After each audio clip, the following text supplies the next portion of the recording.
42তম আগরতলা বইমেলার তৃতীয় দিন সন্ধ্যায় সাংস্কৃতিক মঞ্চে পরিবেশিত হয়েছে চটুল হিন্দি গান, যা নিয়ে বিভিন্ন মহলে ব্যাপক সমালোচনার ঝড় উঠেছে। অনেক বুদ্ধিজীবী, কবি, লেখক, সাহিত্যিক এই অপ্রত্যাশিত ঘটনার তীব্র নিন্দা জানিয়েছেন। সংবাদ মাধ্যম থেকে শুরু করে নানা সামাজিক মাধ্যমেও এই নিয়ে সমালোচনা হয়। যদিও পরবর্তীকালে যে শিল্পী বইমেলার মঞ্চে এই ধরনের চটুল হিন্দি গান পরিবেশন করেছেন, তিনি নিজেই ভুল স্বীকার করে দুঃখ প্রকাশ করেছেন। তিনি বলেছেন, বইমেলার মঞ্চে তার এই ধরনের গান পরিবেশন করা উচিত হয়নি।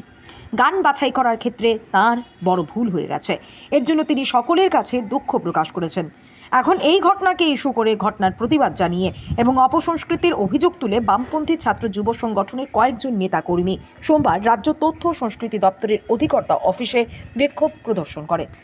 আমরা তাৎক্ষণিকভাবে সিদ্ধান্ত নিয়ে তথ্য সংস্কৃতি দপ্তরের সামনে এসেছি। আমরা দেখেছি আগরতলা বইমেলায় গত 6 বছরে চূড়ান্তভাবে এর সাংস্কৃতিক গুণমান, বইমেলার মধ্য দিয়ে যে জীবনের জয়গানের কথা প্রচার হতো, মানবিক মূল্যবোধের কথা প্রচার হতো, তার চূড়ান্ত অবনমন ঘটেছে।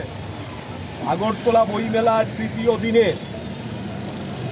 এই ঐতিহ্যবাহী মঞ্চে চটুল হিন্দি গান পরিবেশিত হয়েছে।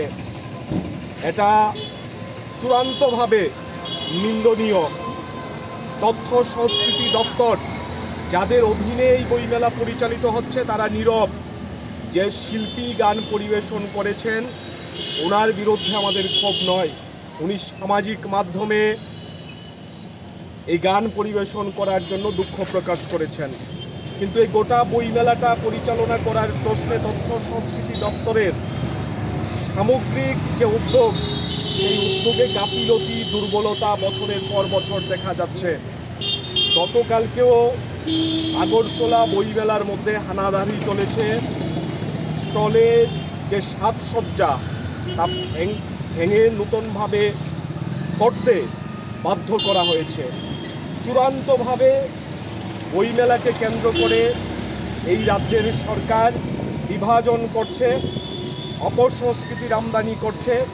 2019 সালে আমরা দেখেছিলাম ছাত্র সংবাদের স্টল, একটা বই রাখার জন্যে, যে বই আদতে কোনো ব্যান্ড করা বই নয়, তারপর সেই স্টলকে বন্ধ করে দেওয়া হয়েছিল।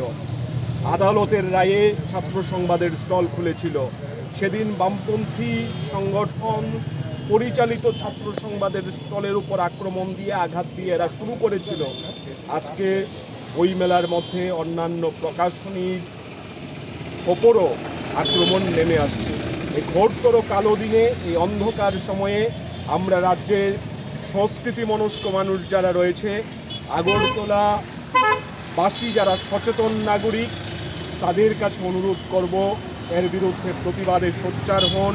আগরতলা বইমেলার দীর্ঘ ঐতিহ্য রয়েছে, এই ঐতিহ্য ম্লান হতে দেওয়া যায় না, একে রক্ষা করতে হবে। এর জন্য আমাদের সকলকে, সুনাগরিকদের প্রতিবাদে এগিয়ে আসতে হবে। এই রকম হানাদারি বন্ধ করতে দপ্তরকে, সরকারকে বাধ্য করতে হবে।